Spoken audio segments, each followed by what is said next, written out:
သာသနာတော်နှစ်2556ခုနှစ်ကောဇာတက္ကရာ1384ခုနှစ်ပထမဝါဆိုလဇန်တရေ2012ခုနှစ်ဇွန်လ19ရက်ရန်ကုန်တိုင်းဒေသကြီးမရန်ကုန်မြို့နယ်သာသနာရေးဝန်ကြီးဌာနသာသနာတော်ထွန်းကားပြန်ပွားရေးဦးစီးဌာနသဗ္ဗူတိရိဗိမာန်တော်အတွင်ဆင်ကျင်းပပြုလုပ်အပ်သည့်ဓမ္မသဘင်အခမ်းအနား၌မင်္ဂလာတောင်ညွန့်မြို့နယ်မင်္ဂလာစေမိဘဘုရားဆွေမျိုးများနှင့်ဥတ္တဆိုတော်ရည်စူး၍ဒေါ်လှခင်မိသားစုကိုကျော်သိန်းစေးဆိုင်၏အမတဒါနဓမ္မဒါနအဖြစ်ဖြင့်ဟောကြားအပ်သောအာတာနာတိယတုတ်အနှစ်ချုပ်အပိုင်း1တရားဒေသနာတော်ဒီကနေ့ညဓမ္မသဘင်ခန္ဓာကိုရွှေဘုန်းတော်သခင်ရှင်တော်မြတ်ဖရာ၏မဟာကရုဏာဂုဏ်ကိုအာယုံပြုကာတည်ကျူဖွဲ့ဆိုအပ်သောဝန္ဒနာပနာမအာတိတဂါထာကိုရွတ်ဆိုပူဇော်ခြင်းဖြင့်စတင်ကြရအောင်ယောကပကောတိဟိပိယပမေယံကာလံကရွန်တောအတိဒုက္ခရာနိခေရံကတောလောကဟိတယနာထောနမောမာကာရုဏိကတတတယောနာထောဝိနိယမြာစွာတတဝါဤချမ်းသာစီးပွားလိုလားတောင်းတကုန်ပေါင်းခါသည်ဖြင့်နာထမြညာခြင်းရှင်တော်မြတ်ဖရာသည်ကဗ္ဗဂောတိဟိပိဂရေကဘာအရေးအတွက်သင်္ချာတို့ဖြင့်တော်လဲအဘယ်မေယံရေအတွက်တိုင်းတာဖော်ပြခြင်းငါမစွမ်းနိုင်ပါသောကာလံလေးအသင်္ချေသိမ့်နေကဘာရှိကြသောကာလပတ်လုံးလောကဟိတယတတလောကဤအကျိုးစီးပွားအလို့ငါ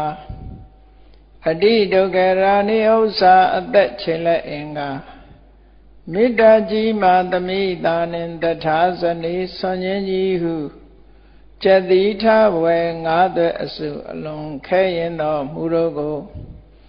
ကရွန်တော်ဘုရားဖြစ်ရန်ဤတန်ကြိုးကုတ်အထုတော်မူရသည်ဖြစ်၍ခေရန်လက်ချင်းမျက်လုံးအသက်ဆုံးလည်းရဲ့နှလုံးဆွေဝံကိုရောဤပင်မခြင်းတို့ကတောဘဝဒါနံကျိန်ဖန်များစွာရောက်တော်မူခဲ့ရရှာလေပြီမဟာကရုဏီကတတတဝါများရင်ဝေတာကဲ့သို့တနာချစ်ခင်မဟာကရုဏာရှင်ဖြစ်တော်မူသောဒါသနာတတဝိနည်းများစွာတတဝါဤချမ်းသာစီးပွားလိုလားတောင်းတကုန်ပေါင်းခါသည်ဖြင့်နာထမြညာထိုးရှင်တော်မြတ်ဖရာအားနမောယုတိပြောင်းပြော့မှန်ကိုလျော်၍ကရောယုကျိုးရှိခိုးခြင်းသည်အထုဘဝတုစင်စစ်မသွေဖြစ်ပါစေတည်း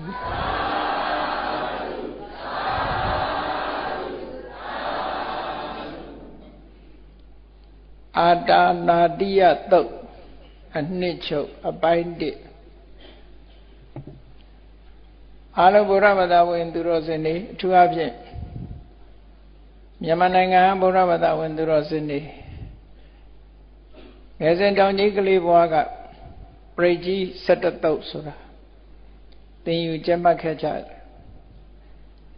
အဲဒီပရိတ်ကြီး17တုတ်ထဲမှာအာတာနာတိယတုတ်ဆိုတာအပါအဝင်တစ်ခုဖြစ်ပါတယ်ပရိတ်ကြီး17တုတ်ထဲမှာပါတဲ့အာတာနာတိယတုတ်ကမူရင်းတုတ်ကို reform လုပ်ထားတာမူရင်းတုတ်တော့မဟုတ်မူရင်းတုတ်ထဲကအချို့ကိုယူပြီးတော့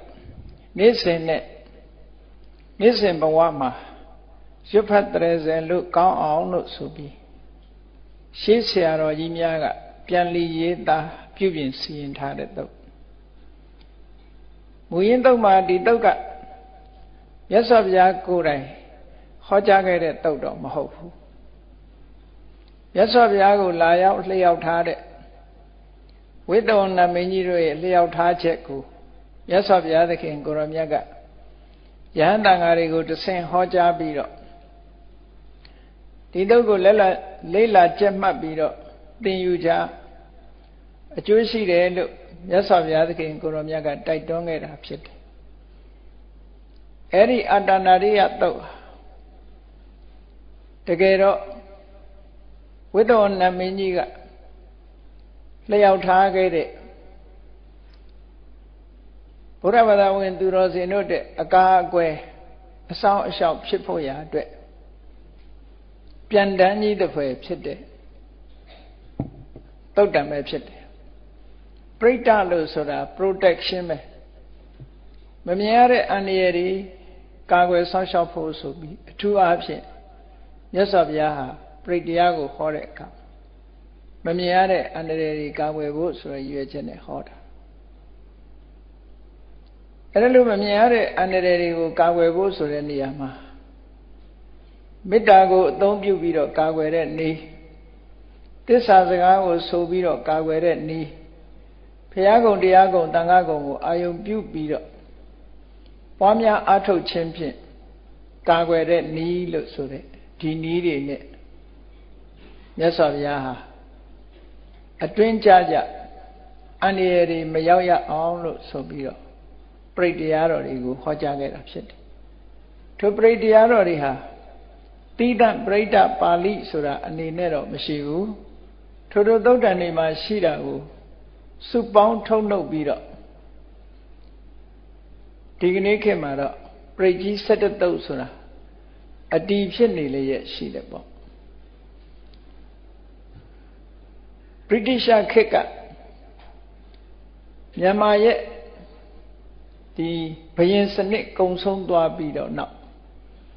ဗြိတိရှခေတ်ရောက်လာတဲ့အချိန်ပိုင်းမှာသာသနာပိုင်ဗြိတိရှခေတ်တန်ဃာတွေကတင်မြောက်တဲ့သာသနာပိုင်ဆိုတာတောင်ခွင်သာသနာပိုင်လို့ခေါ်တယ်အဲ့ဒီတောင်ခွင်သာသနာပိုင်ဆရာတော်ကြီးကလည်းထို့သုတ်တန်တွေကပရိဖြစ်တဲ့ဖြစ်ထိုက်တဲ့အရာတွေပါဠိတွေကိုထုတ်နှုတ်ပြီးတော့ပရိဒ္ဓနုဒ္ဒတပါဠိဆိုပြီးတော့ပရိသုတ်တွေကိုထုတ်ပြီးတော့စာအုပ်ရေးထားတာရှိဘူးလို့ပေါ့သို့တော့အဲ့ဒီစာအုပ်ကတော့လူသည်အမတန်မှနည်းသွားပုံနှိပ်စာဖြစ်တော့ရောက်တယ်သို့တော့လူသိပ်ပြီးတော့မသိကြပရိဒ္ဓဆိုတာတိရိလင်္ကာနိုင်ငံမှာလည်းပဲပရိဒ္ဓဆိုတဲ့ဒီပါဠိတွေကိုရွတ်ဆိုမှု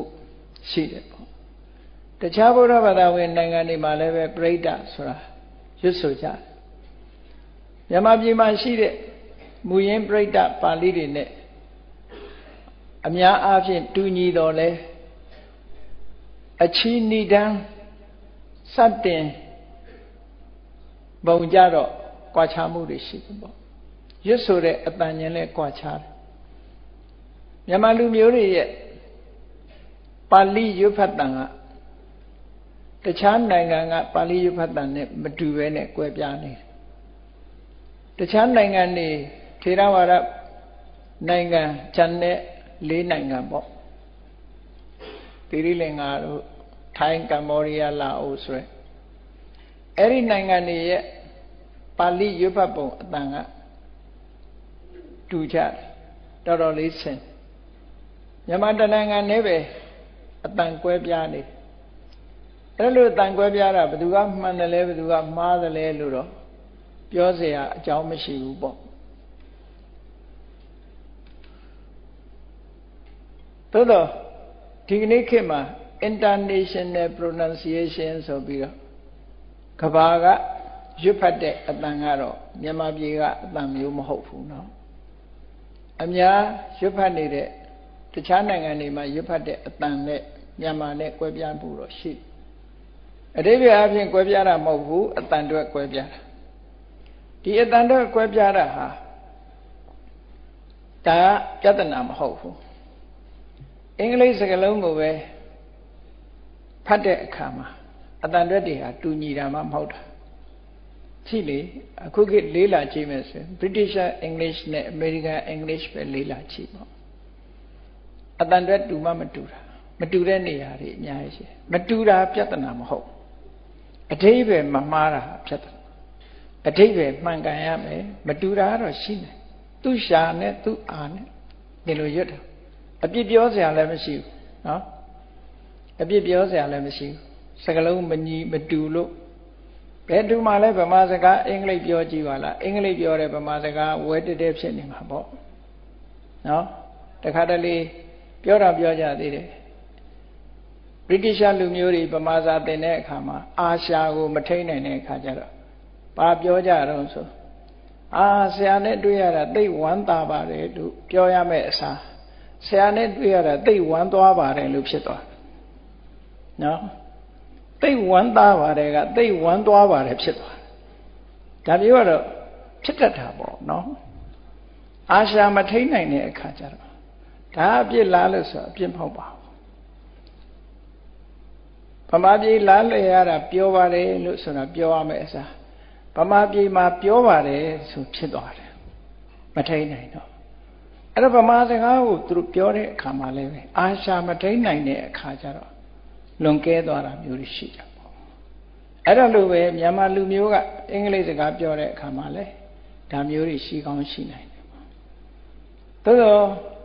မတူညီတာကိုအကြောင်းပြုပြီးတော့သူကမှန်တယ်ငါကမှားတယ်ဆိုတဲ့အငင်းပွားစရာဘာမှအကြောင်းမရှိဘူးနော်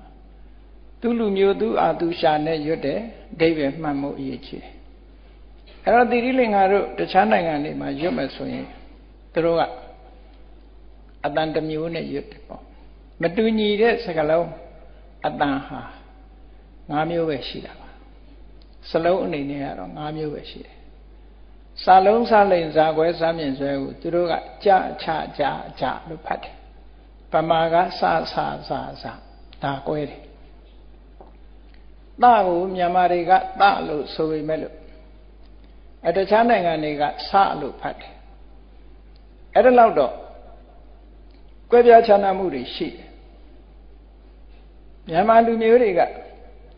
အညမညလို့ရွတ်ကြတာသူတို့ကြတော့အာညမညလို့ရွတ်တယ်ဧတံမင်္ဂလမௌတ္တမံကိုသူတို့ကြတော့ဧတံမင်္ဂလမௌတ္တမံလို့ရွတ်တယ်မင်းနဲ့မန်ဒီလောက်လေးတော့ကွဲပြားမှုလေးတွေရှိတယ်ပေါ့နော်ဧတံကမှတ်သားစရာထည့်ပြီးတော့ပြောပြတာပါအဲ့ဒီမှာပရိဋ္ဌပါဠိတွေနဲ့ပတ်သက်ပြီးတော့အာတနာရိယသုတ်ကိုဘုန်းကြီးတို့တွေလေ့လာပြီးတော့ကြည့်ရအာတနာရိယသုတ်ဆိုတာအဓိကကတော့ဘုရားကုံတော်ကိုအာရုံပြုပြီးတော့ဘုရားရှိခိုးတဲ့သုတ်ပဲဘုရားရှိခိုးတာဘုရားရှိခိုးပြီးတော့ဘုရားရဲ့အစွမ်းတကူအနုဘောနဲ့အနေကင်းအောင်စီမံတဲ့သဘောပဲအာတနာတိယဆိုတဲ့စကားလုံးလေးရဲ့အဓိပ္ပာယ်ကိုအရင်မှတ်ဖို့အဲ့တော့မြန်မာစကားမှာအတန်တူအခရာနှလုံးရှိနေတယ်အတန်တူအခရာ၅လုံးရှိတယ်ပေါ့လေနှလုံးမက၅လုံးရှိ၅လုံး10လုံးရှိတယ်ပေါ့ဆိုလိုတာကတာဝမ်ဘူးနဲ့တတလင်းချိတ်တာဝမ်ဘူးအုပ်စုနဲ့တတလင်းချိတ်အုပ်စုကမြန်မာလူမျိုးတွေရဲ့အာရှာထဲမှာအတန်တူးနေတယ်သို့တော့မတူရဘူးအဲ့ဒါနှစ်ခုကပါဠိဘာသာကိုရွတ်တတ်တဲ့နိစ္စတဲ့သီရိလင်္ကာဘုန်းကြီးတွေလူမျိုးတွေရွတ်တဲ့အခါကျတော့တာဝမ်ဘူးနဲ့ဒီတတလင်းချိတ်ကကွဲတယ်မြန်မာလူမျိုးတွေကြတော့မကွဲတော့ဘူးလားသူကထန်နဲ့ပြောမယ်ဆိုရင်တာဝမ်ဘူးကဒန္တထံလို့ခေါ်တယ်သွားနဲ့ထိရွတ်ရှားပြားနဲ့သွားနဲ့ရွတ်အတန်ထွက်အောင်လုပ်တဲ့အခါမှာရှားပြားနဲ့သွားအထက်သွားထိပြီးတော့ရွတ်တဲ့အတန်တတလင်းကျိတ်ထားဝံပဲဆိုတဲ့အုပ်စုကိုရွတ်တဲ့အခါကျတော့ရှားလေးကိုနည်းနည်းလိပ်ပြီးတော့အာကောင်ထောက်ပြီးတော့ရွတ်တာသူကအထက်သွားတဖုံးကိုရှားပြားနဲ့ထိပြီးတော့ရွတ်တာသွားပြားနဲ့ထိရွတ်တာမဟုတ်အဲ့ဒါလိုလေးရွတ်ချင်ရင်တော့နည်းနည်းကွဲပြားခြားနားမှုရှိတယ်ပေါ့ဗမာလူမျိုးတွေကဗုဒ္ဓလို့ဖတ်တယ်တိရိလင်္ကာဘုန်းကြီးတို့နေတော့ကဗုဒ္ဓလို့ပြောရင်သူတို့ကနားမလဲဘူး ယုတ်တည်းသူတို့နားထဲမှာမဝင်ဘူးဗုဒ္ဓလို့ပြောမှသူတို့ကနားလဲတယ်ဒါရှားပြားနဲ့အထက်သွားနဲ့ပေါင်းလိုက်တဲ့အခါဗုဒ္ဓဖြစ်သွားရောဗုဒ္ဓမဟုတ်ဘူးဒီလိုလေးတော့ကွဲပြားခြားနားမှုတွေရှိတယ်နော်ကိုလံဘိုမြို့မှာလမ်းတစ်လမ်းရှိတယ်အဲ့ဒီလမ်းရဲ့နာမည်ကဗုဒ္ဓလောကမဝါဒတဲ့သူတို့ခေါ်တယ်ဗုဒ္ဓလောကမဝါဒလမ်းဆိုတာအဲ့ဒီလမ်းကိုပြောပြီဆိုရင်ဘုန်းကြီးတို့ကဗမာတန်ကြီးနဲ့ပြောလိုက်ရင်ကလားနားမလဲနော်နားမလဲတဲ့အခါသူတို့အတန်ကိုကြည့်ပြီးတော့ဗုဒ္ဓလောကမဝါဒဆိုမှချက်ချင်းရအနိုးဆိုရင်ပြန်ပြောနေရတယ်အဲဗုဒ္ဓဆိုရင်တော့သိသွားပြီဒီလိုပဲအတန်မတူညီမှုလေးတွေတော့နည်းနည်းပါးပါးရှိတာပေါ့နော်အဲ့တော့ဒါကပြဿနာမဟုတ်ပါဘူးလို့ပဲပြောရမယ်ကိုယ်အာနဲ့ကိုယ်ရှာမတူတာတော့မတတ်နိုင်ဘူးပေါ့ကဲအာတနာတိယဆိုတာတာဝမှုနဲ့ရေးတာမဟုတ်ဘူးတတလင်းငိမ့်နဲ့ရေးတာအာတာနာတိယနှစ်ခုစလုံးတတလင်းငိမ့်နဲ့ရေးတာဘာဖြစ်လို့ဒီတုတ်တန်ကိုအာတာနာတိယတုတ်လို့ခေါ်ရတယ်လဲဆိုရင်အာတာနာတာဆိုတာ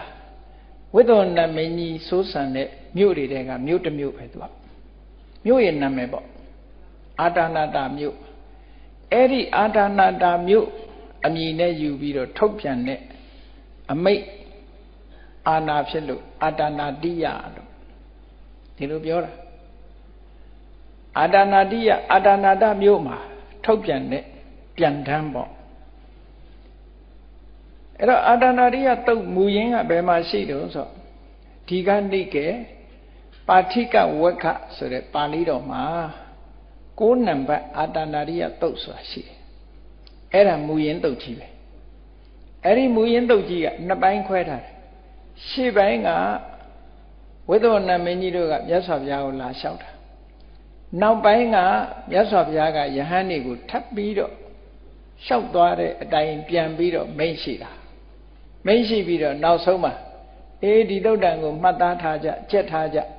ရွတ်ဖတ်ကြအကျိုးရှိတယ်လို့ဒီစကားနဲ့အဆုံးသတ်ထားတယ်တော့နော်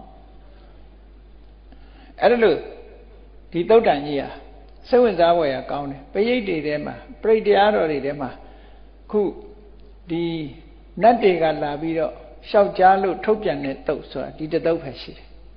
ကျန်တာကရသော်ဘုရားသခင်ကိုရောမြတ်ကိုယ်တိုင်ကမ္မထမ်းလည်းဖြစ်စေအကာအကွယ်လည်းဖြစ်စေဆိုပြီးတော့ဟောထားတာလေမေတ္တာတုတ်ဆိုရင်မေတ္တာကမ္မထမ်းပွားဖို့အတွက်ဟောတာအကာအကွယ်လည်းဖြစ်တယ်ဒီလိုဟောတာယရဏတုတ်ဆိုရင်ဘုရားကုံတရားကုံသံဃာကုံတွေအာရုံပြုပြီးသစ္စာဆိုတဲ့နည်းတွေနဲ့ဟောထားတာအဲ့တော့မေတ္တာတို့သစ္စာတို့အခြေခံပြီးတော့ဒီတုတ်တန်တွေကိုဟောတာအဲ့တော့အာတာနာတိယဆိုတာအာတာနာတာဆိုတဲ့မြို့မှာမြို့ကိုဆွဲပြုပြီးတော့ခေါ်တဲ့တုတ်တန်ဖြစ်သောကြောင့်အာတာနာတိယတုတ်လို့အဲ့တော့ဝိသုဏမင်းကြီးရဲ့ဒီသူ့မြို့တွေရဲ့နာမည်တွေကလည်းပဲခတ်ဆန်းဆန်းနေနော်သူမြို့တွေရဲ့နာမည်ခတ်ဆန်းဆန်းရှိတယ်အဲ့ဒါကိုအဲ့ဒီတုတ်တန်မူရင်းတုတ်တန်ထဲမှာဒီမြို့နာမည်တွေကိုဖော်ပြထားတာရှိတယ်တတ္တသနဂရာအဟုဝိသုဏမင်းကြီးမှာသူ့မြို့တော်တွေရှိတယ်တဲ့အန္တလိခေသူမပိတာကောင်းကင်ယံမှာဖန်ဆင်းထားတဲ့တီထောင်ထားတဲ့မြို့တွေရှိတယ်တဲ့ဘာမြို့တွေလဲလို့ဆိုရင်အာတာနာတာကုတိနာတာပရကုတိနာတာနာတသူရိယပရကုတိတနာတာမြို့နာမည်တွေနော်ကြိုက်ရင်လည်းဒီမြို့မှဲ့ပေါ့အာတာနာတာတဲ့မြို့တစ်မြို့ကနောက်မြို့တစ်မြို့ကကုတိနာတာတဲ့နောက်တစ်မြို့ကပရကုတိနာတာတဲ့သူကနာတာဆိုတာကိုတော့သဘောကျပုံရတယ်ကြာနောက်တစ်မြို့ကတော့နာတသူရိယတဲ့နောက်တစ်မြို့ကပရကုတိတနာတာတဲ့နော်တိပိဋကတရားဆရာတော်ဘုရားကြီးရွတ်ထဖတ်တာကြားဖို့ကြပါလိမ့်မယ်အာတာနာတာကုတိနာတာပရကုတိနာတာနာတသူရိယပရကုတိနာတနာတာဆိုတာအဲ့ဒါဝိသုဏမင်းကြီးတည်ထောင်ထားတဲ့မြို့တွေပဲအဲ့ဒီမြို့တွေတဲ့အာတာနာတာဆိုတဲ့မြို့မှာထုတ်ပြန်လို့အာတာနာတိယလို့ခေါ်တာအာလကမန္တာဆိုတာသူ့ရဲ့မြို့တော် ရာဇဌာနီနေပြည်တော်ပေါ့ဝိသုဏမင်းကြီးရဲ့နေပြည်တော်ကအလကမန္တာလို့ခေါ်တယ်ကောင်းပြီဒါဒီတုတ်တန်နာမည်ခေါ်ပုံကိုဒါရှင်းပြောပြတာအဲ့တော့ပရိကြီး17တုတ်မှာတော့ဘယ်လိုစထားတော့ဆိုတာပရိကြီး17တုတ်ကစထားပုံလေးဏိဒန်းချီထားပုံပရိကြီး17တုတ်မှာအာတနာရိယတုတ်ဂါထာပုတ်ပေါင်း30ရှိတယ်အဲ့ဒီ30ထဲမှာပရိတ်ပြိုးလို့ခေါ်ရမယ်ဒီပရိတ်တော်ဖြစ်ပေါ်လာပုံရဲ့ဏိဒန်းကိုအစပြိုးတဲ့အနေနဲ့ပြောတဲ့ရွတ်ကြမယ်ဖတ်ကြမယ်လို့တိုက်တွန်းပြောကြတဲ့ဂါထာက2ပုဒ်ပါတယ်နော်အချီဂါထာက2ပုဒ်အဲ့ဒါကတော့ရှေးဆရာကြီးရေးတာဘုရားဟောတာမဟုတ်ဘူးနောက်တစ်ခေါက်ဝိသုဝဏမင်းကြီးတို့ကဘုရားရှိခိုးဂါထာတွေဖော်ပြတာက6ခုဂါထာပေါင်း6ပုဒ်နောက်ဘုရားအားလုံးကိုရှိခိုးတာကြတော့ရှေးဆရာတော်တွေကစီမံပြီးတော့ဖြည့်ဆွတ်ပြီးတော့ထည့်ထားတာအဲ့ဒါက10ပုဒ်တခါအာတိတဆန္ဒပြုပြီးတော့ဆုတောင်းတာအာတိတပြုတာအဲ့ဒါက4ပုဒ်ဘုရားတွေရှိခိုးပြီးတော့ဆန္ဒကိုထုတ်ဖော်တာဆုတောင်းတာနောက်တစ်ခါနာမည်ကြီး4ယောက်နဲ့ပတ်သက်ပြီးတော့နာမည်ကြီး4ယောက်ဟာစောင့်ရှောက်ပါစေဆိုတဲ့အာတိတကိုဖော်ပြတာက6ဂါထာတခါနတ်အားလုံးကစောင့်ရှောက်ပါစေလို့အာတိတပြုတာကတခါသာသနာဆောင်နတ်မင်းကြီးတွေကစောင့်ရှောက်ပါစေလို့အာတိတပြုတာကတခါဂါထာတခါထာနောက်ဆုတောင်းတာကဂါထာတခါထာရှိခိုးရခြင်းအကျိုးကိုဖော်ပြတာကတခါထာဆိုအလုံးဂါထာပေါင်း30ရှိတယ်ဒါက analyze လုပ်ပြတာဖွဲ့စည်းထားပုံလေးကိုပြောတာအာတနာရိယတုတ်ကိုဒီသုတေသနလုပ်ကြည့်မယ်ဆိုလို့ရှိရင်အာတနာရိယတုတ်ဖွဲ့စည်းထားပုံကအဲ့ဒီပုံစံနဲ့ဖွဲ့ဒါက modern အာတနာရိယတုတ်လို့ပြောခြင်းပြောပေါ့ခဏိခေတ်မှာခေတ်စားနေသို့တော်မြတ်စွာဘုရားလက်ထက်ကမူလတုတ်ကြီးကတော့ဒီပုံစံမဟုတ်ဘူးခါထာတွေနဲ့ကြီးပဲမဟုတ်ဘူးသို့တော်မူလတုတ်ကြီးတဲ့ကဒီထဲမှာဘယ်နှခါထာပါတော့ဆို6ခါထာပဲပါကျန်တဲ့ဂါထာတွေကဖြည့်ဆွတ်ပြီးတော့တင့်တင့်လျှောက်ပတ်အောင်ဖြည့်ဆွတ်ရေးသားထားတယ်ဖြည့်ဆွတ်ရေးသားထားပြီးနေ့စဉ်ရွတ်ဖတ်တဲ့အခါမှာအမှန်တမ်းအဆင်ပြေတယ်ပေါ့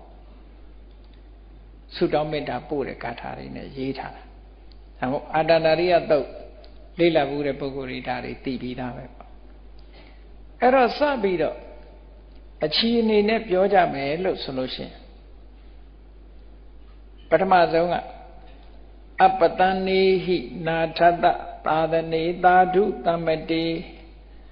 အမနုသေဟိစန္ဒေဟိတဒါကိဗ္ဗိတကာရိဘိပရိသနံစတတနံအာဟိန္တာယသဂုဋ္ဌိယယန္တေတိတိမဟာဝီရောပရိဒံတံဗနာမဟေဒီနဂါထာကအတ္တနာရိယတုတ်ကိုရွတ်ကြပါစို့ဆိုပြီးတော့အဆိုပြုတဲ့ဂါထာနှစ်ခုအချီဂါထာလို့လည်းပြောတာပေါ့အဲ့တော့ဒီထဲမှာရည်ရွယ်ချက်တွေပါဖော်ပြထားတာအဲ့ဒါမှမှတ်သားစရာကောင်းတယ်အပတန်နေဟိနာထတသာသနေသာဓုတမတေဆိုဒီမှာနာထဆိုတာအလုံးကိုယ်ဝေလေးစားရတဲ့မြတ်စွာဘုရားအဲ့ဒီမြတ်စွာဘုရားရဲ့သာသနာမြတ်စွာဘုရားရဲ့သာသနာနာထတသာသနေသာဓုတမတေသူတော်ကောင်းတွေကအလွန်မြတ်နိုးတဲ့မြတ်စွာဘုရားရဲ့သာသနာတော်မှာသာသနာတော်ကိုတဲ့နော်နာထတသာသနေသာဓုတမတေ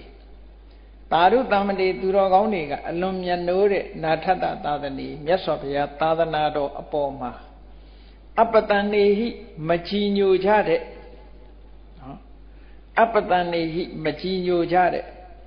စန္ဒေဟိစိတ်ကြမ်းကိုကြမ်းခက်ထန်ကြမ်းညုတ်ကြတဲ့တဒါကိဗ္ဗိတကာရိပိအမြဲမပြတ်ရက်ဆက်ချမ်းကြုတ်ပြီးတော့မကောင်းတာတွေကိုလှုပ်လိရှိကြတဲ့အမနုဿေဟိနတ်ဆိုးဘလူးဆိုးတွေကတဲ့ ဒီလိုအိဗယ်ရတယ်နော်နတ်ဆိုးလူထဲမှာလည်းလူဆိုးဆိုတာရှိတာနတ်ထဲမှာလည်းနတ်ဆိုးရှိတာပဲခွေးထဲမှာလည်းခွေးဆိုးရှိတယ်ငှက်ထဲမှာလည်းငှက်ဆိုးရှိတယ်နော်အဆိုးဆိုတာနေရာတိုင်းရှိတယ်လို့သာမှတ်တာလူထဲမှာလူဆိုးရှိတယ်ခွေးထဲမှာခွေးဆိုးရှိတယ်နတ်ထဲမှာနတ်ဆိုးရှိတယ်ကောင်းတဲ့နတ်လည်းရှိတယ်ဆိုးတဲ့နတ်လည်းရှိတာအဲ့ဒီမှာအဓိကကတော့မြတ်စွာဘုရားသာသနာတော်သူတော်ကောင်းတွေကအမြဲတမ်းမျက်နှိုးကြတဲ့မြတ်စွာဘုရားသာသနာတော်ကိုလုံးဝမကြည်ညိုဘူး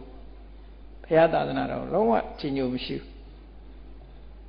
မကြည်ညိုရုံနဲ့မကဘူးသူတို့ကစန္ဒစိတ်ချမ်းကိုချမ်းခက်ထန်တယ်ကြမ်းတမ်းတယ်တရားကိပိသပါရိတိအကုသိုလ်မှုမကောင်းမှုတွေကိုအမြဲတမ်းလုပ်တယ်ဘယ်တော့မှကောင်းတာမလုပ်ဘူးနော်ရက်ဆက်ကြမ်းကြုတ်မကောင်းတာတွေကိုအမြဲလုပ်နေတဲ့လူသားမဟုတ်တဲ့နတ်ဆိုးမိစ္ဆာ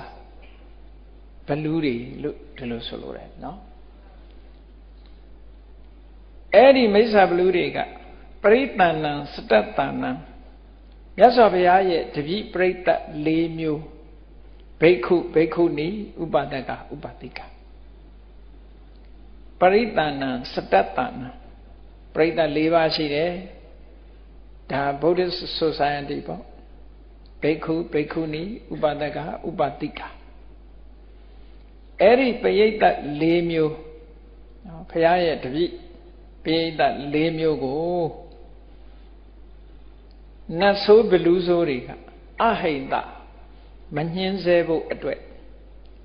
ဂௌတိယအန္တရာယ်ကင်းပြီးတော့လုံခြုံရေးအတွက်တဲ့ဒီသုတ်တန်ကိုဟောတာပါဒီလိုဆိုလို့တယ်နော်ယန္တေသေးတိမဟာဝီရောပရိဒံတံပနာမဟိဒီနေရာမှာကြီးမြတ်သောလုံလရှိတော်မူတဲ့မဟာဝီရကြီးမြတ်သောလုံလရှိတော်မူတဲ့မြတ်စွာဘုရားဟောကြားတော်မူခဲ့တဲ့အာတနာရိယတုတ်ကိုတို့တွေရွတ်ဆိုကြဆိုလားလို့ဒီလိုဆိုလိုတာပေါ့ပရိဒံပနာမဟေပရိဒံတံပနာမဟေဒါရွတ်ဖတ်30ဖို့ရာအတွက်ဟိုတိုက်တွန်းနှိုးဆော်လိုက်တဲ့စကားပဲကိုတယောက်တည်းရွတ်ရင်တော့ဒါလှုပ်เสียမလို့ဘူးပေါ့နော်ကိုတယောက်တည်းကြတော့ဟို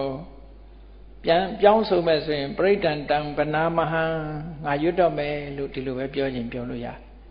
သို့တော်လည်းပဲစာအုပ်ထဲမှာရှိတဲ့အတိုင်းပရိဒံတံပနာမဟေဆိုကိုတယောက်တည်းရွတ်လဲပနာမဟေဘယ်သူမှလာမရွတ်ဘူးနော်တကယ်ကတော့ပြောနေတာနဲ့လုပ်နေတာတခြားစီဖြစ်တတ်တယ်ပေါ့နော်မသိတော့လည်းကိစ္စမရှိဘူးပေါ့လေအတိပ္ပယ်ကအဲ့တော့ဆိုလိုတဲ့အတိပ္ပယ်လေးတွေကလည်းအမှန်တမ်းရှင်းတယ်နော်နာထတကိုးကွယ်ဒီတာရုတ္တမတိသူတော်ကောင်းတွေကအလုံးကိုမျက်နှိုးတဲ့နာထတသာသနီမြတ်စွာဘုရားသာသနာတော်မှာအပတန်နေဟိကြီးညိုစိတ်မရှိကြတဲ့စန္ဒေဟိအလွန်ကြမ်းတမ်းခက်ထန်တရားကိပိတကာရိပိအမြဲမပြတ်မကောင်းတဲ့အမှုတွေကိုပြုလုပ်ကြတဲ့အမနုသေဟိဘီလူတို့ကပရိသန္နံစတတ္တနံမြတ်စွာဘုရား၏တပည့်ပရိသတ်၄ပါးတို့၄မျိုးတို့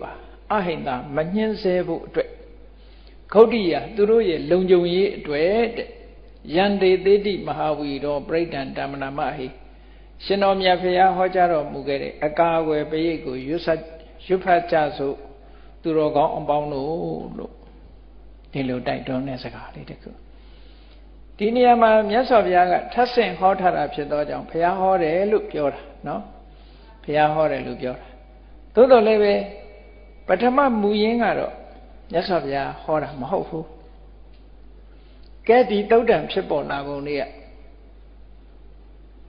မြတ်စွာဘုရားသခင်ကိုရမြတ်ကရာဇဂုပတ်ဝန်းကျင်မှာတောင်ကြီး၅လုံးရှိအဲ့ဒီတောင်၅လုံးထဲမှာတောအကြောင်းနေအလွန်များတဲ့ခိစကုတ်တောင်ခိစကုတ်တောင်မှာ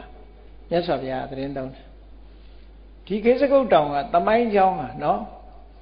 မြတ်စွာဘုရားလည်းအဲ့ဒီမှာမကြသတင်းသုံးတဲ့နေရာရဟန္တာရှင်မြတ်တွေလည်းမတော်မတာအတော်သတင်းသုံးကြတဲ့နေရာတွေပဲ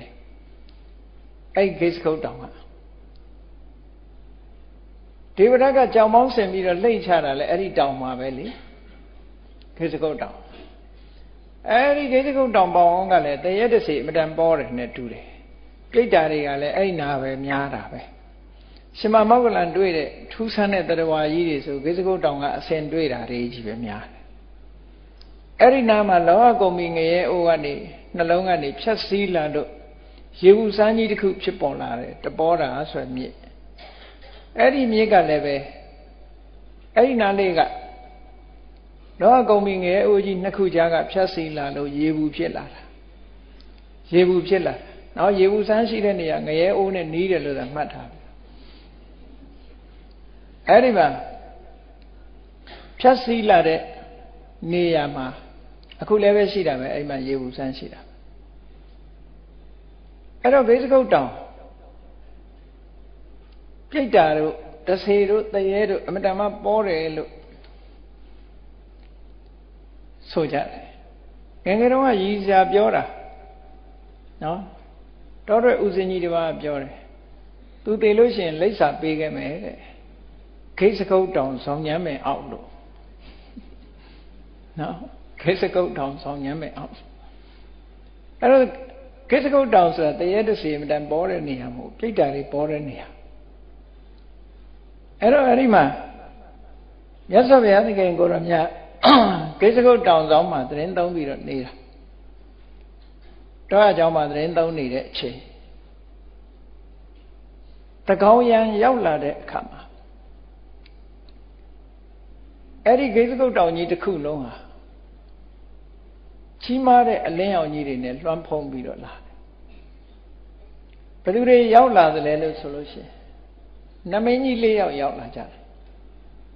ကိုရောင်ကိုဝါတွေနဲ့သူတို့လာတာရိုးရိုးမလာဘူးဝိသောနမင်းကြီးက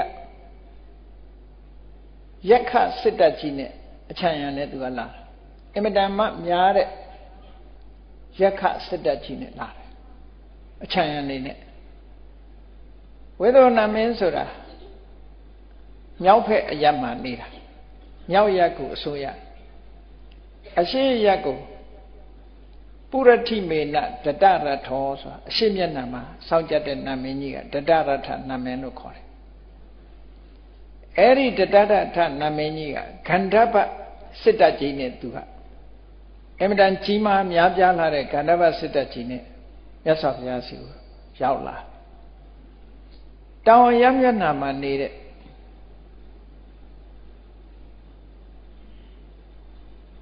ဝိရုလက္ခနမင်းကြီးက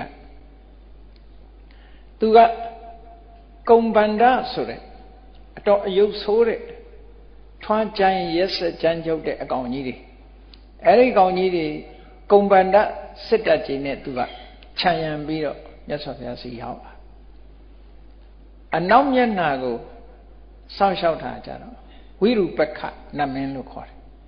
အဲ့ဒီဝိရုပက္ခနမင်းကနာဂစစ်တပ်ကြီးနဲ့နဂါးတွေနဲ့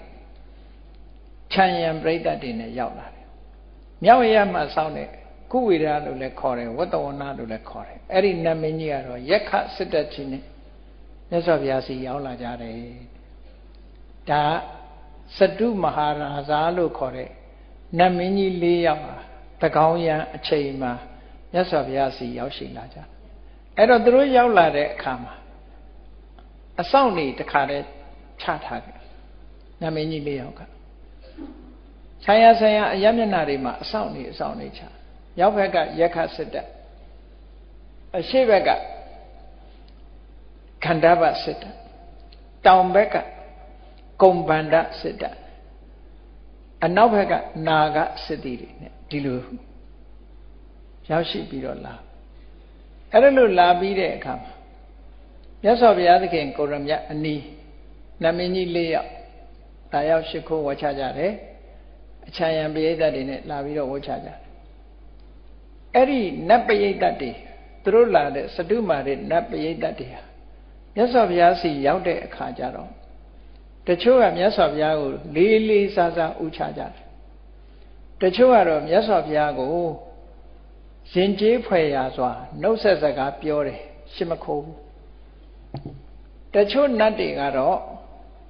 သူတို့ရဲ့အမည်နာမတွေကိုပြောကြားပြီးတော့ဒီတိုင်းထိုင်နေကြတယ်သူဘသူပါဆိုတာမြတ်စွာဘုရားကိုရှောက်တချို့နတ်တွေကတော့ လက်အုပ်ကလေးချီပြီးတော့နေကြတယ်ရှစ်တော်မခုတ်ဘူးတချို့နတ်တွေကတော့ငုတ်တုတ်ပဲထိုင်နေတယ်ဟောလူတွေထဲမှာလည်းအဲ့တိုင်ပဲဘုရားစီလာတဲ့အခါပိဋကတ်တယ်အဲ့ဒီလိုပိဋကတ်၅မျိုးဖြစ်သွားတယ်နံပါတ်1ပိဋကတ်ကဘုရားကိုချီညိုတဲ့ပိဋကတ်တယ်မြတ်စွာဘုရားကိုရှ िख ိုးဝတ်ချပြီးတော့တင့်တယ်လျောက်ပတ်စွာထိုင်နေတယ်ဆိုတဲ့နံပါတ်1အစုက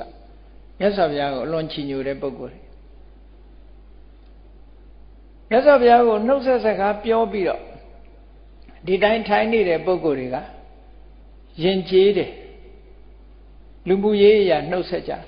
ဝမ်းမြောက်စကားပြောတယ်ဘုရားကိုကိုယ်ွယ်တဲ့ပုဂ္ဂိုလ်တွေမဟုတ်ဘူးနောက်တစ်အုပ်စုကတော့လက်အုပ်ကလေးတွေချီးနေတယ်ဆိုတဲ့အုပ်စုကြတော့ခွားထုတ်သမားတွေမပြတ်သားတဲ့အုပ်စုလို့ခေါ်တယ်သူတို့ချင်းချင်းဘုရားကိုရှ िख ိုးတယ်မကြည်ညိုတဲ့လူကဘာဖြစ်လို့ကောရမဘုရားရှ िख ိုးရလဲလို့ဆိုရှ िख ိုးတယ်မဟုတ်ပါဘူးငါလက်အုပ်လေးပဲချီတာပါလို့ပြောကဲဗုဒ္ဓဘာသာတွေကပြောလိမ့်မယ်မင်းဘုရားစီရောက်ခဲ့တဲ့နဲ့ဘာလို့ရှ िख ိုးတာတော့ဆိုဟေးလက်အုပ်ချီတယ်မင်းမမြင်ဘူးလားလို့ပြောမှာအဲ့ဒါခွားထုတ်သမားတဲ့ဟောအမည်နာမတွေကိုထုတ်ဖော်ပြီးတော့ဘုရားကိုရှောက်ချကြတဲ့ပိဋကတ်တွေကတော့တစုံတစ်ခုသောအကြောင်းကြောင့်သူတို့မှာဒီယာရုဌာဏန္တရရှော၍ဖြစ်စေတစုံတစ်ခုသောအကြောင်းကြောင့်ပိဋကတ်ထဲမှာမထင်မရှားဖြစ်သွားတဲ့အခါမှာသူတို့ဘသူပါဆိုတာဒီလူအုပ်ကြနေတော့သူဘသူဆိုတာထုတ်ဖော်ပြောကြတာပဲအခွင့်ကောင်းယူတဲ့လူတွေလို့ပြောတယ်အခွင့်ကောင်းယူတဲ့နတ်တွေတဲ့အဲ့ဒါသူတို့ထဲမှာလည်းရှိတာနော်popular ဖြစ်ချင်တာသူကတိမ်မြုပ်နေတဲ့အခါသူဘသူပါလို့ဆိုပြီးတော့ရှောက်တယ်ဘာမှမပြောဘဲနဲ့ငုတ်တုတ်ထိုင်နေတဲ့လူတွေကတော့ခခဏနာတယ်လို့ဒီလိုဆိုလိုတာပေါ့အဲ့ဒါလို့စတုမာရနတ်ပရိသတ်၅မျိုး꿰ပြပြီးတော့မြတ်စွာဘုရားရှေ့မှာထိုင်နေတယ်အဲ့ဒီအချိန်မှာဝိသောနမင်းကြီးကခေါင်းဆောင်ပြီးတော့ရှောက်တယ်မြတ်စွာဘုရားကိုရှောက်တယ်အရှင်ဘုရားတဲ့ရက်ခတွေနဲ့ပတ်သက်ပြီးတော့ရှောက်တယ်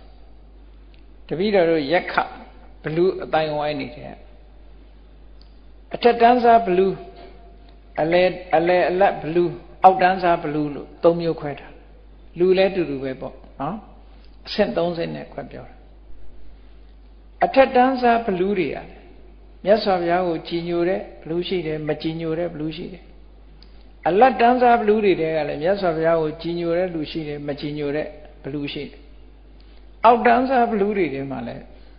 မြတ်စွာဘုရားကိုကြည်ညိုတဲ့ဘလူးလည်းရှိတယ်မကြည်ညိုတဲ့ဘလူးလည်းရှိတယ်တဲ့ရက်ခတွေရှိတယ်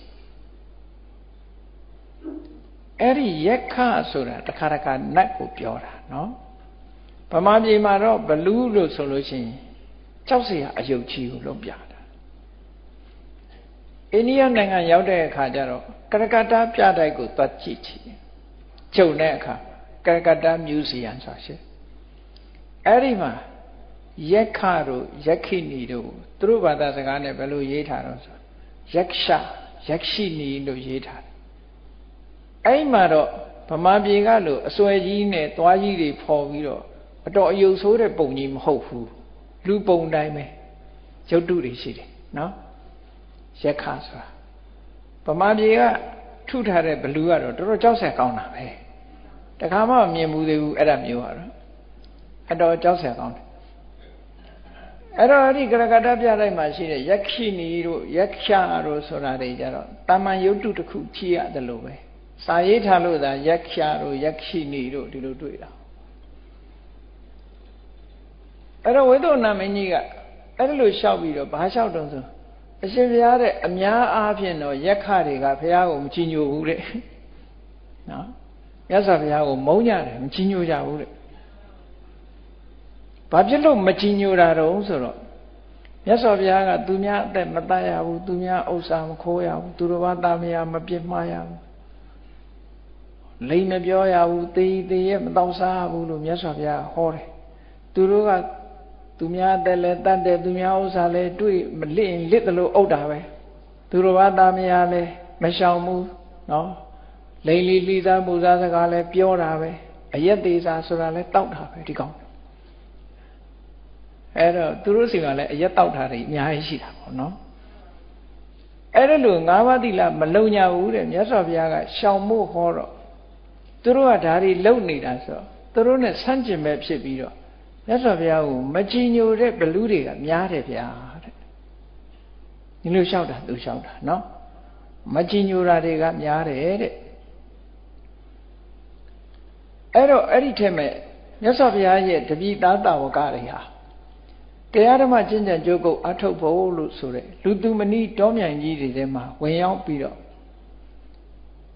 တိတ္တပင်ရင်ဝါရပင်အောက်မှာတပါးဒီကိန်းအောင်ပြီးတယောက်တည်းနေပြီးတရားဓမ္မကျင့်နေကြတာရှိတယ်အဲ့ဒီတောတွေထဲမှာလည်းပဲဘလူတွေရှိတတ်တယ်တဲ့အုပ်စိုးနေတဲ့ဘလူတွေရှိတတ်တယ်အဲ့ဒီရှိနေတဲ့ဘလူတွေဟာရန်လိုပြီးတော့မြတ်စွာဘုရားရဲ့တပိတာဝကတွေဘိက္ခုဘိက္ခုနီဥပဒကဥပတိကမတွေညှင်းဆဲနိုင်ပါတယ်တဲ့မကြည်ညိုကြတော့သူတို့ဒီလိုညှင်းဆဲတတ်ပါတယ်တဲ့အဲ့ဒါလို့ညှင်းဆဲလာလို့ရှိရင်မညှင်းဆဲရအောင်ဆိုပြီးတော့တပိတော်ကဟောဒီအတ္တနာတိယရက်ခလို့ဆိုတဲ့အယံအတားတစ်ခုတပိတော်ထုတ်ပြန်ပါတယ်အဲ့ဒါကိုမြတ်စွာဘုရားမှတ်သားတော်မူပြီးတော့ယဟန်တန်ဃာတွေကိုလေ့လာခိုင်းပါပြတ်မှတ်ခိုင်းပါလို့ဘုဒ္ဓနာမည်ကြီးအဲ့လိုလျှောက်တာနော်အာတနာတိယရခဒါကိုရွတ်မယ်ဆိုလို့ရှိရင်ရွတ်ဖတ်တရေစယ်မယ်ဆိုလို့ရှိရင်အဲ့ဒီဘလူတွေဟာဒီမြတ်စွာဘုရားရဲ့တပည့်သားတွေကိုမငင်းဆဲရဘူးမငင်းဆဲရအောင်သူအေးယူမယ်ဒါကြောင့်မို့လို့ဒီဂါထာတွေကိုဒီအဆောင်အရှောက်ဒီပရိတ်ကိုမြတ်စွာဘုရားမှတ်သားပြီးတော့ယဟန်တန်ဃာတွေကိုတဆင့်ဟောကြားလို့ရွတ်ဖတ်ပွားများဖို့အမိန့်ရှိပေးပါလို့ဆိုတော့မြတ်စွာဘုရားကတိတ်တိတ်နေခြင်းဖြင့်ဝိသုဏမင်းကြီးရဲ့လျှောက်ကြားချက်ကိုလက်ခံလိုက်တယ်အဲ့ဒီမှာသူကအတ္တနာရိယပရိတ်ကိုမြတ်စွာဘုရားကိုလျှောက်တာဟောအဲ့ဒီလျှောက်တဲ့ထဲမှာအခုဒီပရိကြီး17တုပ်ထဲမှာပါတဲ့အတိုင်းပဲ6ဂါထာကတော့အဲ့ဒါမြတ်စွာဘုရားကိုလျှောက်တဲ့ဂါထာတွေပဲပါရီတုံးဆိုသူလျှောက်တဲ့ဂါထာပေါင်းကအလုံး52ဂါထာရှိတယ်နော်52ဂါထာနဲ့သူလျှောက်တယ်သို့တော့ဒီအတ္တနာရိယတုတ်မှာယူထားတာတော့52ဂါထာမဟုတ်ဘူးအခုဒီပြိဋ္ဌဲမှာယူထားတာတော့6ဂါထာလောက်ပဲယူထားတယ်အဲ့ဒီသူပထမဆုံးလျှောက်တဲ့ဂါထာတွေကဘာလို့ဆိုဘုရားရှိခိုးဂါထာတွေဝိပဿိတသနမတ္ထုသက္ခုမန္တတတိရိမတ္တောတိခိတာပစ္ဆနမတ္ထုသဗ္ဗဗုဒ္ဓာနုကံပိနောဝိတဗုဒ္ဓသနမတ္ထုနာတကတ္တတပတိနောနမတ္ထုကကုတန္တတမာရသေနာပမတ္ထိနောကောနာခမနတနမတ္ထုဗျမနတဝုတိမတောကတ္တပတ္တသနမတ္ထုဝိပမုဒ္ဒတသဗ္ဗတိစတဲ့ခါထာတွေကိုလျှောက်ကြားတာပေါ့အဲ့ဒါလို့လျှောက်ကြားပြီးတဲ့အခါကျတော့သူတို့အုပ်ဆိုးတဲ့အယတ္ဒေတာတွေအကြောင်းကိုထုတ်ဖော်ပြီးတော့ဂါထာတွေနဲ့လျှောက်သေးတယ်အရှိရကဘသူအုပ်ချုပ်တယ်တောင်ရကဘသူအုပ်ချုပ်တယ်အနောက်ရကဘသူအုပ်ချုပ်တယ်မြောက်ရကဘသူအုပ်ချုပ်တယ်ဆိုတာနမင်းကြီး၄ယောက်အသီးသီးအုပ်ချုပ်တဲ့အယတ္တွေကိုထုတ်ဖော်ပြီးတော့နတ်တွေကိုသူတို့အချင်းချင်းမှာဘာလုပ်တုံးဆိုနောက်ဆုံးပိတ်ဂါထာလေးက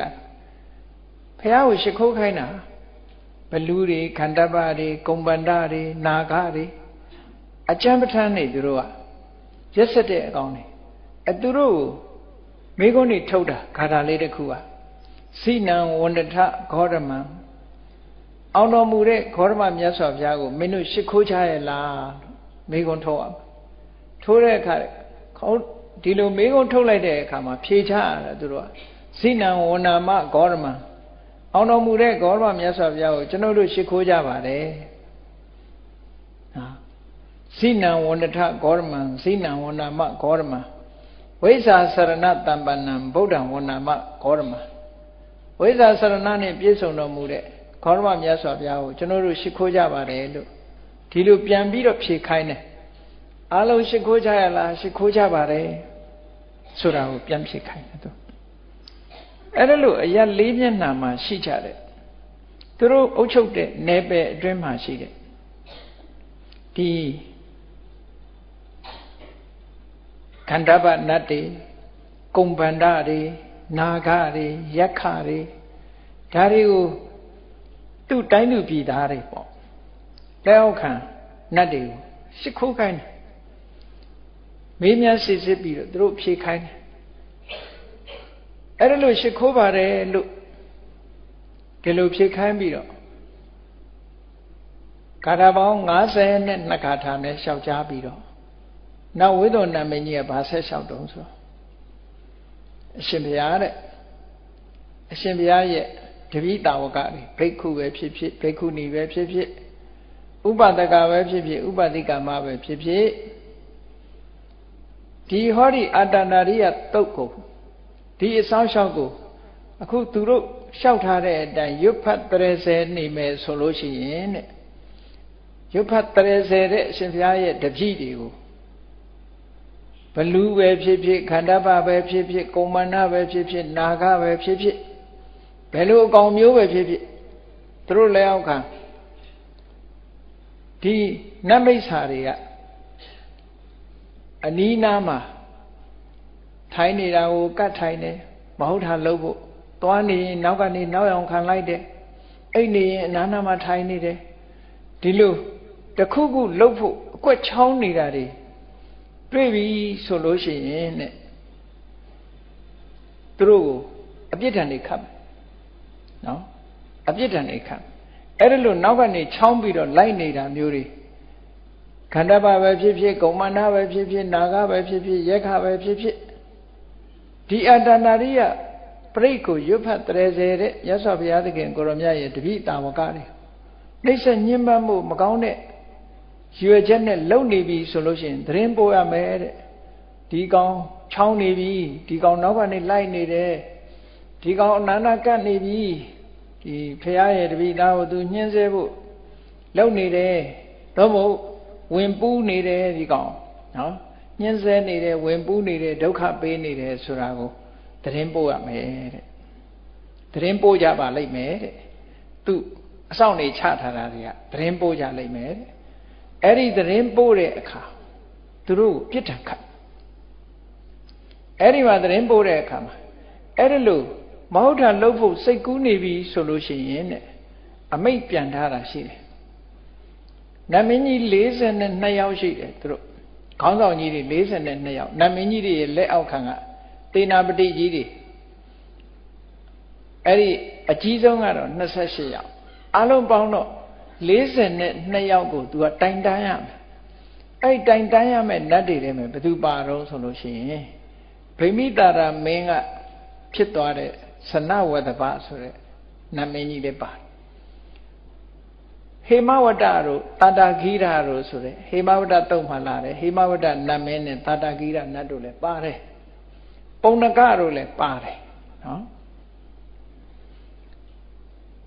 ကိန္ဒုခန္ဓုတို့နိခန္ဓုတို့ဆိုတဲ့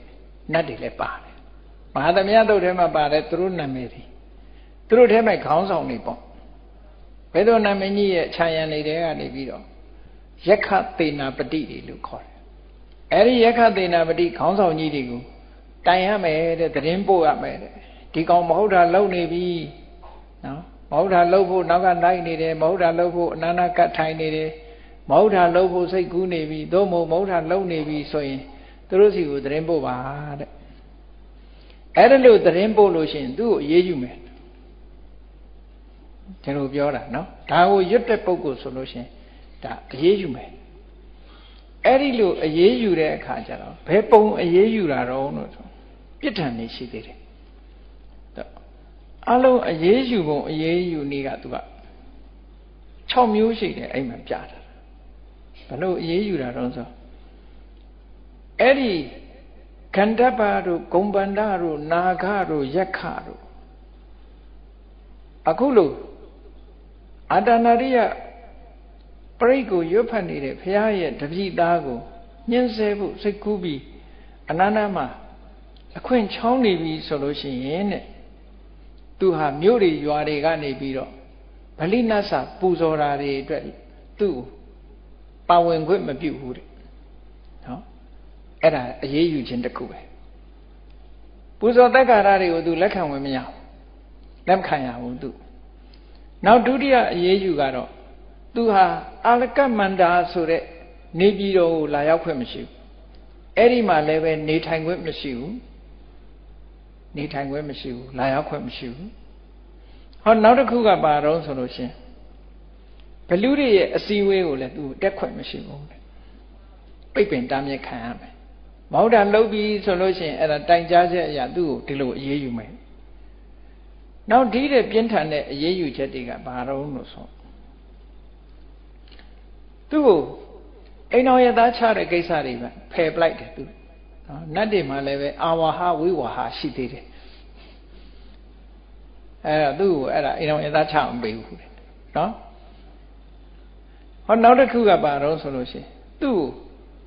ဘလူးတွေရဲ့ဆဲရည်နီးနဲ့ဆဲရမယ်လူတွေတော့ဘလူးဆဲတယ်ဆိုတာသိတယ်ဘလူးကဘလူးဆဲမှန်းတော့မပါဘူးစားတယ်နော်ဘလူးဆဲပုံဆဲနည်းကတော့ဟိုနမူနာလေးပြထားတာတော့ကလာရအခိကလာရခိဆိုမျက်စိကဆွေပြီးမျက်စိကကြောင်နေဟဲ့ငကြောင်ကြီးတို့နော်သွားခေါ်နေလို့ငသွားခေါ်ကြီးတို့ဒီလိုဆဲတာမျိုးတွေအဲ့ဒါလို့တစ်တစ်ခွခွသူ့ကိုရုပ်မာဆဲရတာမျိုးနဲ့ဆဲရကြမယ်တဲ့ဒါပြစ်ဒဏ်တစ်ခုနောက်တစ်ခုကတော့ဘာတော့ဆိုရင်သူ့ကိုတော်တော်ကြီးလေးတဲ့ပြစ်ဒဏ်ပေးတာဒီတပိတ်လူကြီးနဲ့လှုပ်ထားတဲ့တန်တပိတ်ကြီးလို့ခွက်ကြီးနဲ့သူ့ခေါင်းကိုဆွတ်ချလိုက်တယ်လေဘင်းထီအောင်ရောက်သွားတယ်အဲ့ဒါလို့ခေါင်းပေါ်ကိုတပိတ်နဲ့ဆွတ်ချလိုက်ပြီးတော့အပေါ်ကနေတန်မှုနဲ့ခေါင်းကိုတူနဲ့နှက်တာတဲ့အဲ့ဒါအမတန်ကြီးလေးတဲ့ပြစ်ဒဏ်တစ်ခုပေးတာပဲအဲ့ဒါလို့မဟုတ်တာလှုပ်ပြီးဆိုလို့ရှိရင်တဲ့နော်တပိတ်လူခွက်ကြီးနဲ့ခေါင်းပေါ်ကနေမှောက်ပြီးတော့ထိတ်ကနေပြီးတော့တန်မှုနဲ့ရိုက်ထည့်လိုက်တာတဲ့ခေါင်းနဲ့အဲ့ဒါနဲ့ချွတ်လို့မရအောင်ရိုက်ထည့်ပြီးတော့ပြစ်ဒဏ်ခတ်တယ်တဲ့နောက်နံပါတ်6ပြစ်ဒဏ်ခတ်တာကြတော့ဘာတော့ဆိုရင်သူ့ခေါင်းကို9စိတ်ခွဲအောင်ရိုက်ခွဲပြစ်တယ်သူတို့စီရဲ့ပြစ်ဒဏ်နေနော်တော်တော်ကြောက်စရာကောင်းတဲ့အပြစ်ဒဏ်နေပဲအဲ့ဒါလို့ဒီလိုပြစ်မှုတွေကိုကျူးလွန်ပြီဆိုလို့ရှိရင်တော့တိုင်ကြားချက်အရာသူ့ကိုဒီလိုအေးအေးယူမယ်ဆိုတဲ့အကြောင်းဘုဒ္ဓနာမည်ကြီးကလျှောက်သွားပြီးတော့သူနောက်ဆက်တွဲဘာလျှောက်သေးတုံဆိုလို့ရှိရင်အရှင်ဘုရားတဲ့တပည့်တော်တို့ရဲ့အမိတ်အာနာနာခံတဲ့ဒီအမနုဿလို့ဆိုတဲ့နတ်ဘလူးတွေကိုအခုလိုပြစ်ထန်ပေးတယ်သို့တော့နတ်ဘလူးတိုင်းဟာတပည့်တော်တို့စကားကိုနားမထောင်ဘူးတဲ့တပည့်တော်တို့စကားကိုလည်းနားမထောင်ဘူးတပည့်တော်တို့ရဲ့သေနာပတိတွေရဲ့စကားကိုလည်းနားမထောင်ဘူးသေနာပတိတွေရဲ့တပည့်ပရိသတ်တွေရဲ့စကားကိုလည်းနားမထောင်အဲ့ဒါတွေကတပုံတွေလည်းရှိသေးတယ်တဲ့နတ်တပုံတွေရှိသေးတယ်သူတို့ထဲမှာလည်းပဲဒီဆုံးမလို့မရတဲ့အကောင်တွေပေါ့နော်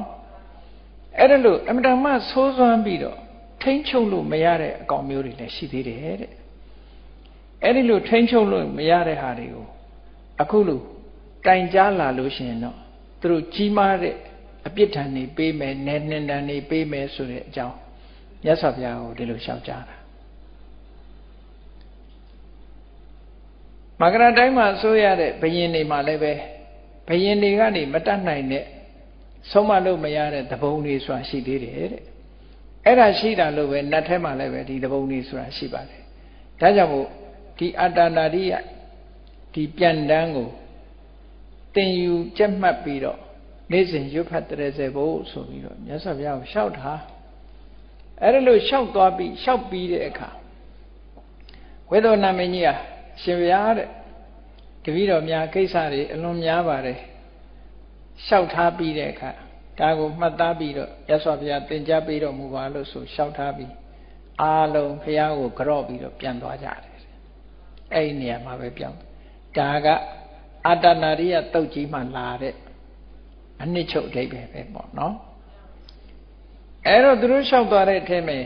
ဘုရားရှိခိုးတွေပါတယ်အဲ့ဒီဘုရားရှိခိုးကိုအဓိကထားပြီးတော့လျှောက်သွားတာ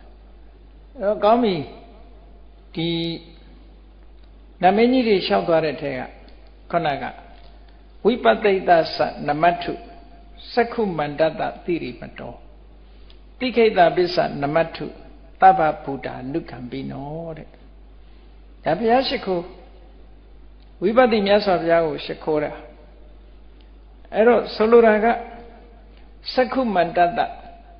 မျက်စိအမြင်၅မျိုးနဲ့ပြည့်စုံတဲ့တိရိမတောဘုံကျက်တည်ရှိတော်မူတဲ့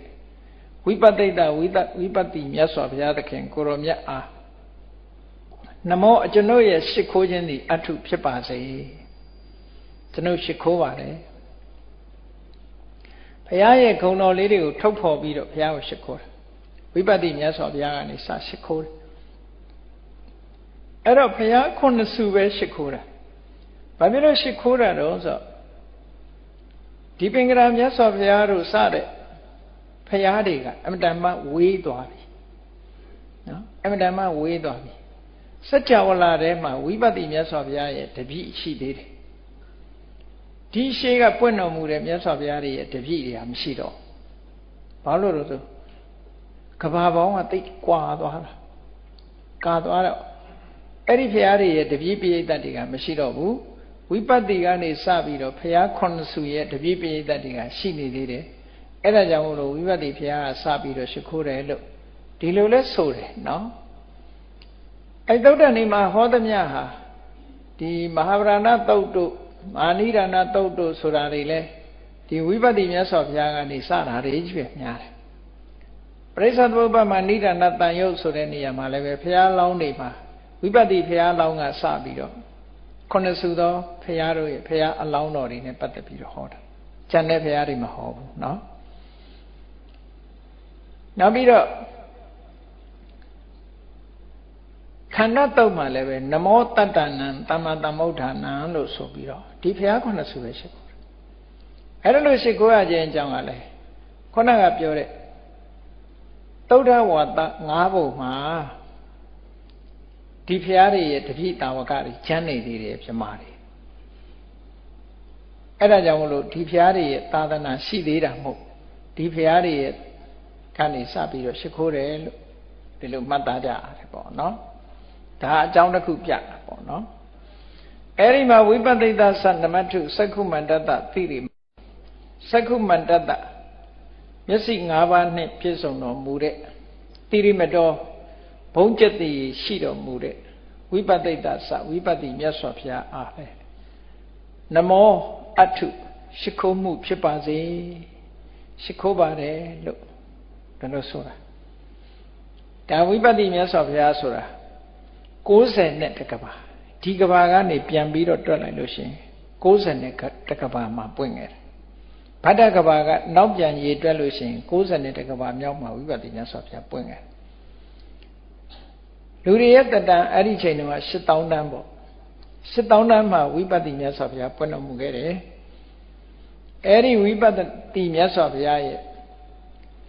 ဂုဏ်တော်ကျေးဇူးတော်တွေကိုအာယုံပြုပြီးတော့အဲ့ဒီမြတ်စွာဘုရားဥညွတ်ရိုချိုရှိခိုးပါတယ်လို့ဘုရားကိုရှိခိုးတာဖော်ပြတယ်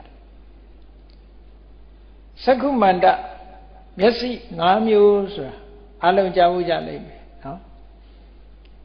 ဒိဗ္ဗစက္ခုတဲ့ပဂရိကတော့မန္တစက္ခုလို့ခေါ်တယ်ပဂရိစက္ခုကမန္တစက္ခု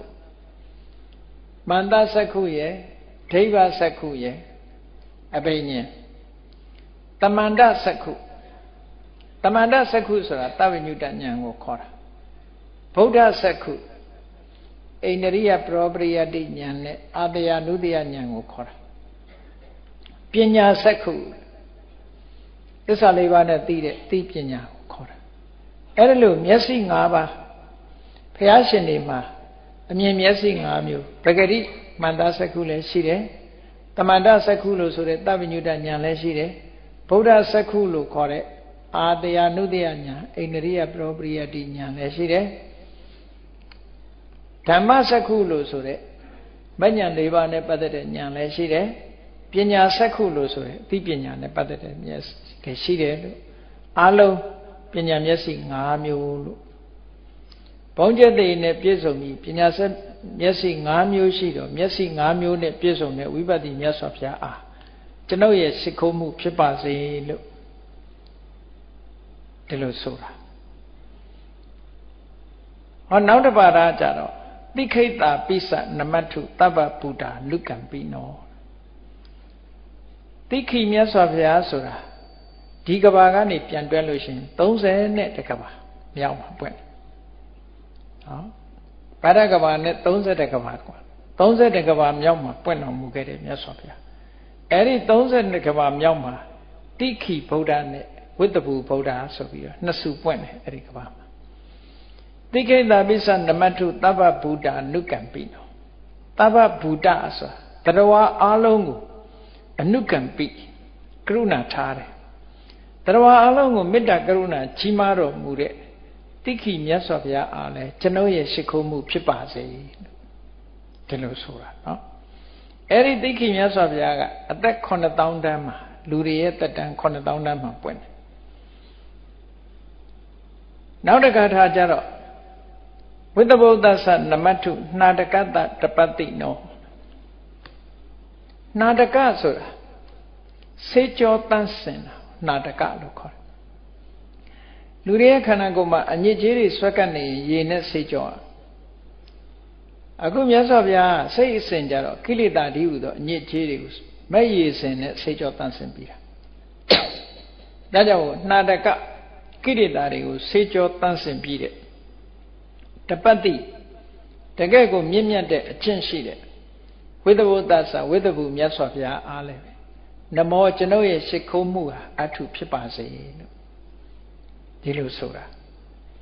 နောက်တစ်ခါနမတ္ထုကကုတန္တတမာရတိနာပမတ္တိနောအဲ့ဒီမှာဝိတ္တဘူမြတ်စွာဘုရားကြတော့လူတွေရဲ့တက်တန်း6000တန်းမှပွင့်တယ်တဖြည်းဖြည်းရောလာတဲ့သဘောလေးကိုပြတာဒါပေမဲ့လို့အစဉ်တိုင်းတော့မဟုတ်ဘူးเนาะ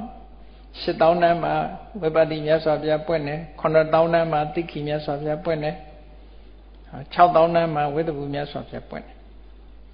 နောက်ကကုတန္တမြတ်စွာဘုရားဆိုတာဒီဗဒ္ဒကဘာမှာပထမဆုံးပွင့်တဲ့မြတ်စွာဘုရားပဲနမတ္ထုကကုတန္တတမာရတိနာပမတ္တိနောမန်စတိကိုချိုးနှိမ်အောင်မြင်ပြီးဖြစ်တဲ့ကကုတန္တမြတ်စွာဘုရားအားနမောကျွန်ုပ်ရဲ့ရှိခိုးမှုဟာအထုဖြစ်ပါစေလို့ဒီလိုဆိုတာပေါ့အဲ့ဒါလို့ဘုရားတွေကိုရှိခိုးတာတွေဒီအတ္တနာရိယတုတ်မှာမြတ်စွာဘုရားတွေကိုရှိခိုးမှုကိုဖော်ပြတာအဓိကအဲ့တော့ဒီအတ္တနာရိယပရိတ်ရဲ့အနှစ်ချုပ်ကဘာလဲလို့ဆိုရင်ဘုရားကုံတရားကုံသံဃာကုံတွေကိုရှိခိုးတာဒါအဓိကပဲလို့ဒီလိုမှတ်နော်ဒါကြောင့်မို့အဲ့ဒီကာတာလေးတွေကိုရွတ်တဲ့အခါမှာအာယုံပြုပြီးတော့ဘုရားတရားတန်ခါယရဏသုံးပါးကိုရှိခိုးတယ်မြတ်စွာဘုရားတွေကိုရှိခိုးခြင်းဖြင့်ဒီမိမိတို့ရဲ့ကုသိုလ်ဆောင်အားနဲ့အယံတားတွေဖြစ်လာဘုရားကုံကိုအာယုံပြုလိုက်တဲ့အခါကျတော့ကိုယ့်ရဲ့စိတ်စဉ်ကြည်လင်ပြီးတော့မြတ်စွာဘုရားရဲ့ခုံတော်ကျေးဇူးတော်တွေကိုအာယုံပြုလို့ရရှိလာတဲ့ကုသိုလ်စွမ်းအားတွေဟာတက်လာအဲ့ဒီကုသိုလ်စွမ်းအားကပို့ပြီးတော့အကာအကွယ်ဖြစ်တယ်လို့ဒီလိုဆိုလိုတာနော်မြတ်စွာဘုရားရဲ့တကူလို့ဒီလိုမအောင်မိတ်လေနဲ့ဘုရားကိုအာယုံပြုပြီးတော့ရလာတဲ့ကုသိုလ်စွမ်းအားဘုရားဆိုတာအမတမတကူကြီးတဲ့ပုဂ္ဂိုလ်အဲ့ဒီတကူကြီးတဲ့ပုဂ္ဂိုလ်ရဲ့ခုံတွေကိုအာယုံပြုပြီးတော့ရှိခိုးလိုက်ရတဲ့ကုသိုလ်ရဲ့စွမ်းအားဟာလည်းအစွမ်းဖြတ်တယ်တာမန်အစွမ်းမဟုတ်ဘူးနော်အခုကြည့်လေစွမ်းအားဆိုတာတေချာစဉ်းစားကြည့်စွမ်းအားကူးစက်မှုဆိုတာရှိတယ်လေနောက်ဆုံးမှာတတိတယောက်နဲ့ယဉ်နှီးတယ်ဆိုရင်အထိုက်တဲ့ဆိုတာစွမ်းအားရှိတာလူကြီးတယောက်နဲ့ယဉ်နှီးတယ်ဆိုလည်းစွမ်းအားတစ်ခုရှိတာစွမ်းအားဆိုတာရှိတယ်ဒီလိုဟာကိုပြောတာနော်စွမ်းအားဆိုတာသူတက်လာအဲ့တော့မြတ်စွာဘုရားရဲ့ဂုဏ်တွေကိုအာရုံပြုလာတယ်ရလာတဲ့ကုသိုလ်ရဲ့စွမ်းအားဆိုတာတမန်ကုသိုလ်စွမ်းအားနဲ့မတူဘူးပေါ့သို့တော်လည်းအဲ့ဒါကိုဘုရားရဲ့တကောအာနာပါဝါလို့တွားတွက်လို့ရှိရင်ဘာဖြစ်တုံဆိုရင်နတ်ကိုးကွယ်တာမျိုးလို့ဖြစ်သွားတတ်တယ်အဲ့ဒါလို့မဟုတ်ဘူး ဗုဒ္ဓဘာသာရဲ့အယူဆမြတ်စွာဘုရားရဲ့ဟောပြောချက်တရားဓမ္မရဲ့အနှစ်သာရကုသိုလ်ကောင်းမှုရဲ့အရှိန်အဝါကိုဆိုလိုတယ်ဒီလိုမှတ်ရမယ်နော်ဒါကြောင့်မို့လို့ဝိပဿိတ္တသနမတ္ထုသက္ခုမန္တတတိရိမတောတိခိတပစ္စနမတ္ထုသဗ္ဗဗုဒ္ဓနုကံပိနောဝေဒဘုဒ္ဓသနမတ္ထုနာရကတတပတိနောနမတ္ထုကကုတ္တနတမာရတေနပမတ္တိနောဆိုတဲ့ဂါထာလေးကိုရွတ်ရင်နဲ့မြတ်စွာဘုရားရဲ့ခုံအည်သွေးလေးတွေကိုအာယုန်ထဲမှာရောက်အောင်ရှိခိုးပြီးတော့ရွတ်ကြမယ်ပူဇော်ကြမယ်ဆိုလို့ရှိရင်ဧကံဒိဋ္ဌကိုယ်တဏ္ဍာမှာကုသိုလ်တရားတွေဖြစ်ပွားပြီးတော့ထိုကုသိုလ်တွေရဲ့စွမ်းအားနဲ့ကိုယ်ညှင်းဆဲတဲ့ပုဂ္ဂိုလ်တွေလည်းမညှင်းဆဲနိုင်တော့ဘူးလုံခြုံခြင်းဆိုတဲ့အကျိုးအာနိသင်ကိုရမှာဖြစ်တယ်လို့ကိုယ်စီယုံကြည်သဘောကျပြီးတော့ဗုဒ္ဓနုတ္တိခုံလွှမ်းထုံတာကျင့်ကြံကြိုးကုပ်အားထုတ်နိုင်ကြပါစေကုန်သတည်း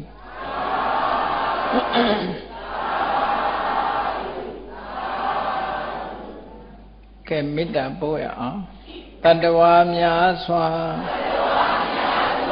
ဘေးရန်ကွာချမ်းသာကြပါစေမေတ္တာရေချမ်းသုံးငါဖြံငြိမ်းချမ်းကြပါစေမေတ္တာရေချမ်းသုံးငါဖြံငြိမ်းချမ်းကြပါစေသက်ရှိချမ်းသာစိတ်ချမ်းသာလူရဆန္ဒပြည့်ပါလေသက်ရှိချမ်းသာစိတ်ချမ်းသာလူရဆန္ဒပြည့်ပါစေဖုံလန္တာဒုက္ခပင်ကစားမေတ္တာပုံနေတုသင်္ကမမနောတရတိတပိတံဘဝယန္တုဒုက္ခန္တကမေတ္တာပုံနေတုသင်္ကမစုပေါင်းဖို့အမေတ္တာတဟုရောင်ယူပါဝင်ငွေလာမင်းနှင့်ရောင်ခြင်းရှက်ယုံပေါင်းဆောင်ရခြင်းကြောင့်တပိတံကျွမဲ့ဥဒ္တုံလုံးစုံများစွာတတ္တဝါတို့ဤမနောတရတိမြင်များဖြူစင်အေးကြည်လင်းသည့်ရေစင်ပြည်တင်းစိတ်နှလုံးတည်ဟုသောရေအိုင်ကြီးအတွင်း၌ဒုက္ခပင်အသာစင်ထာဝရအေမြကြည်သာတာယာပွင့်လန်းချမ်းသာဒုက္ခတည်ဟုသောကုမုဒ္ဒရာဇာဗန်တို့သည်ဖုံးလန်းတဝန္တာရှင်မြူမုံလူလျက်ကြည်နူးဝဲကြုံဖူးပွင့်ညကုန်သည်ဖြစ်ပေဒုက္ခန္တကလေအောင်လေးတဲ့ရောရှက်သိမ့်ပြပီတိတိဟုသောယနံတို့သည်ဘဝယံတုကောင်းစွာမဲ့သွေကြိုင်လံ၍နေကြပါစေကုန်တည်း